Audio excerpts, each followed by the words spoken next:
መዝሙር 26 ሃሌሉያ። እግዚአብሔር ያበራልኛል ያድነኛልም፣ ምን ያስፈራኛል? እግዚአብሔር ለሕይወቴ መታመኛዋ ነውና ምን ያስደነግጠኛል? ክፎች ሥጋዬን ይበሉ ዘንድ በቀረቡኝ ጊዜ፣ መከራ የሚያጸኑብኝ ጠላቶቼ ግን ደከሙ ወደቁም። ሰራዊት ምንም ቢጣላኝ ልቡናዬ አይሸበርብኝም። ሰራዊትም ምንም ቢከቡኝ እኔ ግን በእርሱ አምኛለሁ።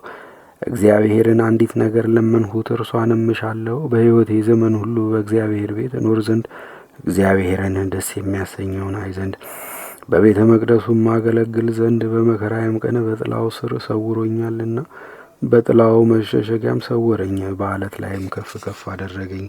እነሆ እግዚአብሔር ዛሬ ራሴን በጠላቶቼ ላይ ከፍ አደረገ። በድንኳኑ ዞርሁ፣ መሥዋዕትንም ሰዋሁ፣ ምስጋናን አቀረብሁለት። እግዚአብሔርን አመሰግናለሁ እዘምርለትም አለው። አቤቱ ወደ አንተ የለመንሁትን ልመናዬን ስማ፣ ይቅር በለኝ። ልቦናዬም አንተ ስማኝ ይልሃል።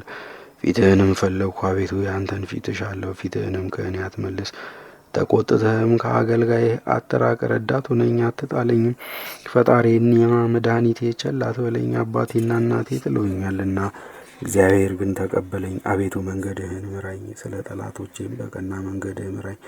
መከራ ለሚያጸኑብኝ ፈቃድ አሳልፈህ አትስጠኝ። የአመፅ ምስክሮች በላይ ላይ ቆመውብኛልና፣ ሐሰትም የአመፅ ራስ ናት። የእግዚአብሔርን በጎነት በሕያዋን ምድር አይ ዘንድ አምናለሁ።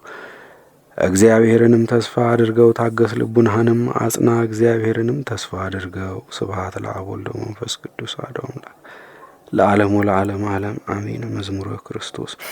የፋርስ ሰዎች በጠፉ ዕድሜውም በተጨመረለት ጊዜ የሚታመንበት ሕዝቅያስ ፈጣሪው ክርስቶስን እግዚአብሔር በረድኤቱ ብርሃን ለእኔ ያበራልኝ፣ ዳግመኛም የሕይወቴ መጠጊያ ሲሆን ማንን እፈራለሁ? ማንስ ያስደነግጠኛል? እያለ ያመሰግነዋል።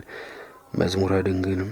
ጌታ እግዚአብሔር ያበራልኛልና መዝገበ ክብር ወዳለበት ቤት እስከሚያደርሰኝም በቃሉ ብርሃንነት በጨለማም ይመራኛል። ድንግል ማርያም ሆይ መቆም እስከ ደጃፍ ቆሜ ነበር፣ ወደ ውስጥ ገባ ዘንድ ግን መንገድ አጣሁ።